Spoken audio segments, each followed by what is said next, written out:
YouTube ప్రేక్షకులకు నమస్కారం. సంపద వృద్ధి కొరకు, లక్ష్మీదేవి కటాక్షం కొరకు చాలామంది చాలా రకాలుగా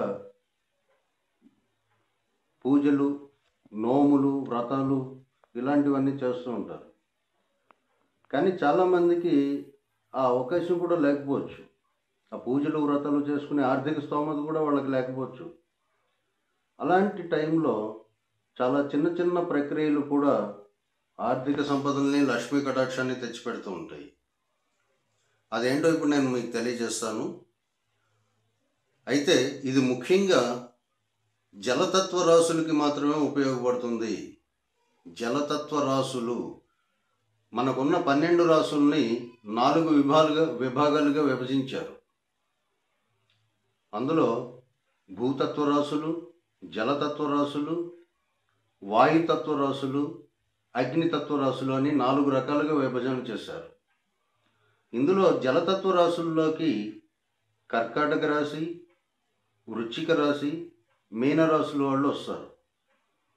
ఈ ముగ్గురికి మాత్రం బాగా ఉపయోగపడే ప్రక్రియ ఇది. వాళ్ళు లక్ష్మీ కటాక్షం గురించి చేయవలసిన అతి సులభమైన ఈ ప్రక్రియ ఈ 3 రాశుల వాళ్ళకి మాత్రం చాలా వేగంగా అనుకూలమైనటువంటి మార్పుల్ని తెచ్చిపెడుతుంది. అదేంటో చూడండి. ఈ రాశుల వారు చేయవలసిన అతి సులభమైన ఈ ప్రక్రియ ఏంటంటే, వారి ఇళ్లలో ఉన్నటువంటి బిందులు కానీ, బాత్రూంలో ఉండేటువంటి బకెట్లు కానీ ఎప్పుడు నీటితోటి నిండి ఉండే విధంగా చేసుకోండి.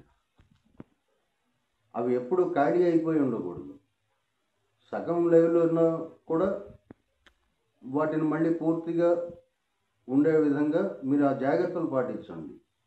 అంటే ఆ బిందులు కానీ, బకెట్లు కానీ ఏవైతే నీటి వాడకానికి మనం ఉపయోగిస్తూ ఉంటామో అవి పూర్తిగా ఎప్పుడు ప్రతి సమయంలో కూడా అవి నిండుగా ఉండే విధంగా నీటితోటి ఆ జాగ్రత్తను పాటించండి చాలు.